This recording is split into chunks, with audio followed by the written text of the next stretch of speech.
இன்றைக்கி நம்ம அவுளை வச்சு அவுள் மிக்சர் செய்ய போகிறோம். 2 கப் அவுள் எடுத்துக்கலாம். அவுள் நீங்கள் ஹை ஃப்ளேமில் நல்லா ஆயில் நல்ல கொதிநிலை வந்த பிறகு தான் நீங்கள் பொரிக்கணும். ஹை ஃப்ளேம்லேயே வச்சு பொரிக்கணும். 30 செகண்ட்ஸ்லேயே ஒவ்வொரு டைமும் பொரிஞ்சிரும். இப்போ நம்ம 2 டைமாக ஒவ்வொரு கப்பாக போட்டு 2 டைமாக நம்ம பொரிச்சிருக்கிறோம். நீங்கள் ஹை ஃப்ளேமில் பொரிச்சா மட்டும்தான் அவுள் நல்லா இந்த மாதிரி பொரியும். லோ ஃப்ளேமில் சரியாக பொரியாது. பாருங்கள் நமக்கு எவ்வளவு அழகு போல் பொரிஞ்சிருக்குன்னு. நம்ம நட்ஸு எல்லாத்தையும் லோ ஃப்ளேமில் தான் பொரிக்கணும். அப்போ தான் கருகாமல் நல்லா பொரிஞ்சு வரும். பாருங்கள் நிலக்கடலை பருப்பும் எவ்வளவு அழகு போல் பொரிஞ்சிருக்கு பாருங்கள். நீங்கள் லோ ஃப்ளேம்லேயே வச்சு பொரிங்க நட்ஸு எல்லாத்தையும். முந்திரி பருப்பையும் நம்ம பொரிச்சிக்கலாம். பாருங்கள் அதுவும் நல்லா பொரிஞ்சிருக்கு. கருகாமல் பொரிஞ்சிருக்கு பார்த்திங்களா. நீங்கள் லோ ஃப்ளேமில் வச்சு பொரிச்சாதான் நல்லா பொரியும். கருகாமல் பொரியும் நமக்கு. அடுத்து பாதாம் பருப்பு பொரிச்சிக்கோங்க. சின்ன குழந்தைங்க விருப்பமாக சாப்பிடுவாங்க. உடம்புக்கு ரொம்ப ரொம்ப ஹெல்த்தியாகவும் இருக்கும். இன்னும் கூட லைட்டாக பொரிச்சிக்கலாம். நமக்கு தேவைன்னா கூட ஒரு வாட்டி அப்படி முக்கி எடுத்துக்கலாம்.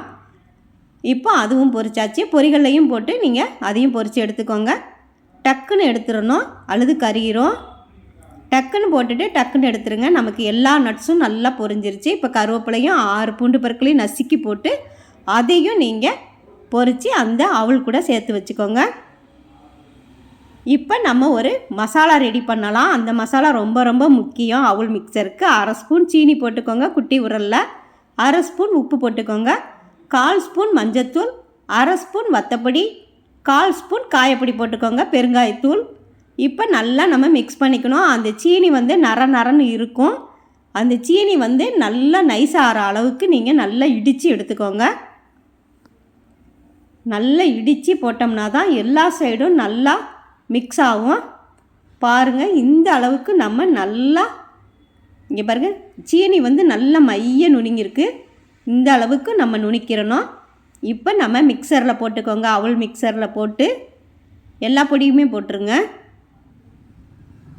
கரெக்டாக இருக்கும். நம்ம இவ்வளோ மசாலா சேர்த்தோம்னா தான் நல்லா சூப்பராக சுவையாக இருக்கும். ஃபஸ்ட்டு ஸ்பூனை வச்சு நீங்கள் கலந்து விட்டுட்டு அடுத்து கையை வச்சு நல்லா கலந்து விட்டுருங்க. எல்லா சைடும் நல்லா மிக்ஸ் ஆகிற அளவுக்கு நீங்கள் கலந்து விட்டுருங்க. அப்போ தான் நல்ல சுவையாக டேஸ்டியாக இருக்கும். எண்ணெயெல்லாம் ரொம்ப குடிக்காது. நீங்கள் சின்ன குழந்தைங்க இப்போ லீவில் தான் இருக்காங்க. அவங்களுக்கு இது மாதிரி நீங்கள் செஞ்சு கொடுங்க. நல்லா சாப்பிடுவாங்க. ஆக்டிவாக இருப்பாங்க. சின்னவங்கலேருந்து பெரியவங்க வரைக்கும் நல்லா விருப்பமாக சாப்பிடுவாங்க. உடம்புக்கு ரொம்ப ரொம்ப ஹெல்த்தியாக இருக்கும். இது மாதிரி நீங்கள் ஒரு டைம் இந்த மாதிரி மசாலா போட்டு ஒரு டைம் நீங்கள் யூஸ் பண்ணி பாருங்கள். செஞ்சு பாருங்கள். உங்களுக்கு ரொம்ப ரொம்ப பிடிக்கும். தேங்க்யூ.